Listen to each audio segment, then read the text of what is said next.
Uh, Hello everybody, welcome to my YouTube channel again and again. And today I'm very excited. But before I even say why I'm excited, I'm so sorry. It's been a while since I updated this channel, and it's not actually my fault too. Like I had plans to record a video, probably I have problems with venue, or I just couldn't record or something. In fact, before this video, I had recorded a video, but like I wasn't so contented because where I shot it, the lighting and everything wasn't so good, so I couldn't like upload it right. So I'm having a scene already. Okay, so I said I'm very happy. And one of the reasons I'm very happy is because the last video I uploaded, I was a third year medical laboratory science student, and this video I'm recording, as at now, I'm a fourth year medical laboratory science student. Of Washington State University, of course, yeah. So I'm so happy. I mean, I'm a Kikirana. But them on 400 level. But yeah, that's just by the way. So I'm so excited. I'm so excited. I'm so excited. So if you're here, if you're new here, my name is Oluwaferanmi and I'm fourth year medical laboratory science student of Washington State University, Oshogo. And basically, what we are here to do on this channel is to share my journey, journey to personal development, journey of personal development, financial growth, and basically everything, spiritual growth and everything. This is just a channel where I keep myself accountable, where I just document my journey into all those things. And I would love for you to join me on this journey. Yeah. Okay, so before I say some of the things that I have for us today, I just have to say some of the things that I have for us today. Don't get confused. Okay, so just during the period of silence, I mean, there have been a lot of things going on, and one of them is I competed in my first poetry slam. I mean, that's a big deal for a spoken word artist or a poet, basically. I competed in my first poetry slam and I left the competition not as a finalist, not as a winner, but as a semi-finalist. And why that hurt? I mean, it was a really nice experience. I mean, it was my first time in a slam, and we had Toby Abiodun as a judge. We had chemistry as a judge. We had poetic media as a judge. I mean, if you are a spoken word artist, you know these people I'm talking about, and I mean they are very wonderful people, or successful people in the spoken word artistry space. You understand? So I mean, and I think it is important to note that my first presentation, I got a 9.1 over 10 from Toby Abiodun. Like God, I was so happy. Like, but I mean, I left the competition as a semi-finalist, and it just shows that there is more room. There's a lot of room for growth, and yeah. Also, I said the other time in my last video that I was preparing for a debate competition. Well, all glory to God, I won the debate competition alongside my partner Victor. And honestly, I will not lie, I was not really prepared for the debate. Everything that happened was just like it's just all to the glory of God because I cannot even take any glory for it at all. I wasn't prepared. Like, of course, yeah, I had a little bit of preparation, but I wasn't so prepared. I wasn't prepared to the extent that I would say that I'm confident that I will win this debate, understand? But yeah, I won the debate and there was a cash prize of 15,000 naira that I split between my partners, so it was 7,500 naira. Also, my department's association, the MELSA, they hosted their first writing competition, the preclinical category and the clinical category, and I won for the clinical category. I wrote an essay on antimicrobial resistance, which is a very important topic in our world today because we are seeing a trend of people, and I mean, it's something so regular.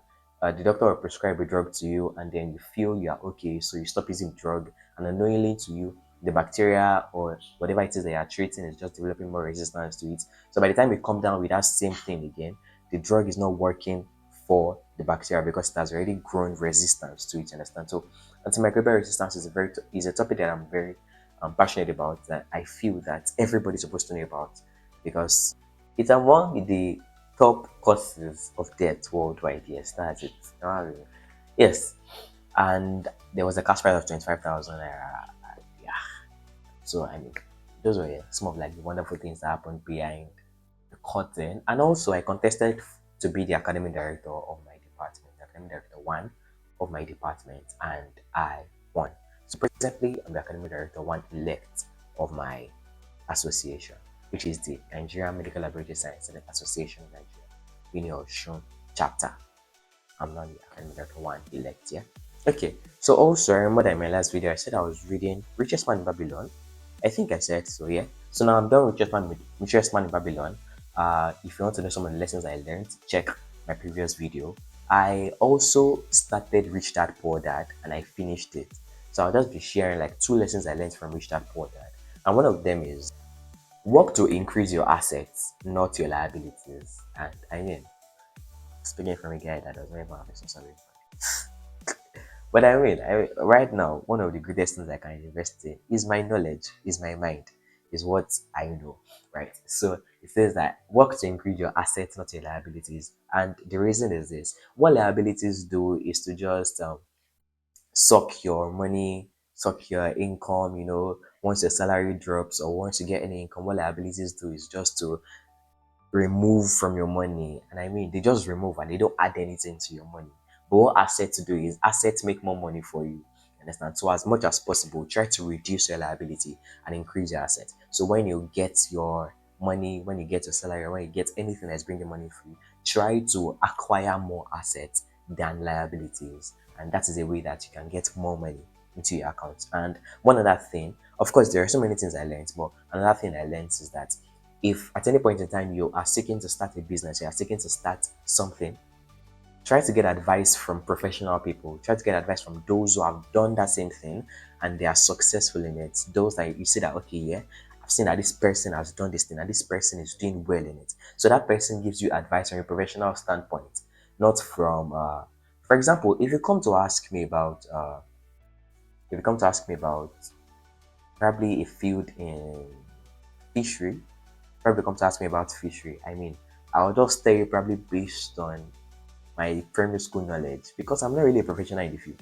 So if you come ask me about this fish, that should I rear it or not, I don't know, I'll just be speaking out of things, something that I don't even know. And with all I say, it might create fear in you. And because of that, you may never start the business. When in reality, if you had started the business, it would have bloomed and you'd have done well. But because you came to ask me that I don't have enough knowledge, I don't have enough experience in the field, I'm just telling you rubbish. Understand? So if you're seeking to start a business or whatever thing it is that you're seeking to do, you're seeking to start, try as much as possible. Or before if you're taking advice, if you're getting advice, which you should do, it should be from professionals in that field. It should be from those that they know their onions in that field because they are able to guide you. So there are not people that they will just instill fear in you unnecessarily. There are those that, okay, yeah, they give you what actually works. You understand? They give you their playbook and what actually works. This, what I want to say now, it's supposed to be between me and someone. Like we're supposed to discuss it, but we're not able to shoot a video till we went on for holidays. So I'll just speak a little bit about it.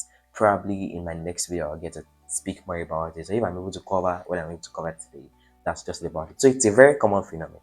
It's a very common term, and it's FOMO versus JoMO. FOMO is FOMO, which is the fear of missing out, and JOMO is JOMO, which is the joy of missing out. Right, so I'll just speak a little about it. So, the fear of missing out basically it's like the term is self-explanatory. So it's that you are always scared of missing out. So probably there's a party happening, or there is this thing happening, or there's this thing trending, and then you're just so scared. You just want to be in the know of everything. You want to be in every trend. Like, okay, there's this party happening on campus. You want to be there. Okay, there's this trend happening. There's this clothes everybody is wearing now. You just want to wear the clothes. Like, you're just so scared. Like, you're afraid of not being in circle of where everything is happening, of where the vibes and everything is going on. Understand? That's basically like the fear of missing out. Yeah. And some things I can cause, obviously, from the definition I've given, some things it can cause is stress, depression. So when you're online on social media and I see that this person is my age, oh, and this person is already making a million naira. So now you're going to depression. Your mind is not at rest. So because of that, you're kind of like measuring your own growth journey by another person's journey.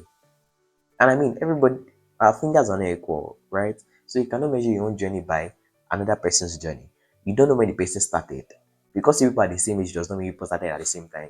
So why worry yourself about what this person is doing? So basically, that's like the fear of missing out. There's like some things I can cause. It can cause lack of focus. I mean, probably I'm in class, for example, and then I'm just not focused in my class. So that I'm just checking my notification every time. Okay, what's the next thing that is happening now? Okay, what is this guy doing? Okay, how can I get to be in this thing? Okay, this guy is just 17 years old and he's a millionaire already. Why am I not a millionaire? So you're just disturbed. I mean, you don't even have peace of mind for yourself, right? So those are some of the effects of fear of missing out. And then versus joy of missing out. I mean, it is that I really love my space. I value my space. I value the fact that ah, I value my solitude. Understand? So you take joy in the fact that okay, you are not disturbed about the outer noise and everything. You take full control of your space, of your time, of your solitude, understand? And some of the advantages of that is that it develops your creativity, it develops your ability to think authentically, right? Yeah, it develops your ability to come up with things that are authentic, right? When you're in solitude, when there's no fun, when there's no distraction, where there's nothing. Let's say, for example, I'm a spoken word poet and I want to write a piece. If I just stay with myself and there's solitude and there's everything, I'm able to okay think in depth about this topic or the thing that I'm writing about.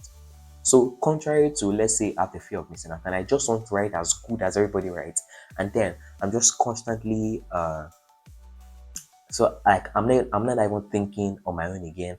I just want to write about the thing and I just go to AI, let's say ChatGPT, and I just throw in the thing and I just get everything that it gives me word for word and I go to present. Of course, there's nothing bad in using artificial intelligence, but then what happens when that is the entirety of everything you are doing? That is no longer authentic. So what joy of missing out does is that you have joy in your solitude and it also develops your cognitive ability, your creative process, and everything. So you are able to sit with yourself and develop authentic things. So I mean, so you're able to come out with things that are specific to you. So you're not trying to copy people. With that, you're able to build an authentic brand. You're able to build things that are just authentic to yourself. I mean, these are things that okay, you're just sitting with yourself. It's not like you are influenced by anything. So whatever thing is coming, you know that it is to myself. So when you post it online, when you post it up there, people see that okay, yeah, what you are doing is really authentic. So if you want to be successful in this field, there should be joy of missing out. If I want to be successful in whatever thing it is I'm doing, I want to be successful in my course of study, I want to be successful in my profession, I want to be successful in my spoken word art, I should not be concerned about whatever thing is happening out there. Of course, yeah, I should be aware of what is happening around me, but I should be able to set out time for deep work in every of these things I'm doing. And that is when I'm able to develop, I'm able to grow in really all these things. I'm able to surpass my colleagues. I'm able to do better than my colleagues because I'm able to put more effort. I'm able to put deep work. I'm able to work deeply on every of these things I'm doing. So I'm a spoken word poet, even though recently I've not really been putting so much work into it. But then I want to become the best of the best. What do? I take out time every day, 1 hour, 2 hour. I just sit with myself, try to develop pieces, try to write, even if it doesn't make sense at first. That consistency is what makes me that consistency is what makes me better. That consistency is what makes me authentic, is what makes me develop myself better. I mean, I was reading I stumbled upon a news about this Nigeria born guy, his name is Daniel, I've forgotten his surname now, and he's the first national poet laureate, youth poet laureate in the United States of America. That is the first that is not born, is the first non-America born person that got that prize. And I mean, when they interviewed him, one of the things he said is he tries to write a poem at least every single day. And I've tried to tell myself that I'll try to do that, but it has not been working out. But yeah, this is the page where I try to keep myself accountable. So all this, what I'm trying to say in essence is that the joy of missing out basically just makes you better in whatever thing it is that you're doing. So you don't feel pressured by what is happening in the outside world. You're taking it one step at a time. You're enjoying your solitude. You're enjoying your space. Nobody is attacking you. Nobody is forcing you that okay, you have to you have to meet. Of course, yeah, there's a place of making yourself accountable that okay, I want to do this by this time around, but you're not basing that timeline on someone else's timeline. You're not basing that timeline on what someone else is saying. You understand? You're just taking it one step at a time. You are immersing yourself in the whole experience. And yeah, basically, that's what joy of missing out is. So I mean, that's all for today. That's all for today. If you stay to this moment, if you stay in this moment, if you stay to this moment, uh, comment.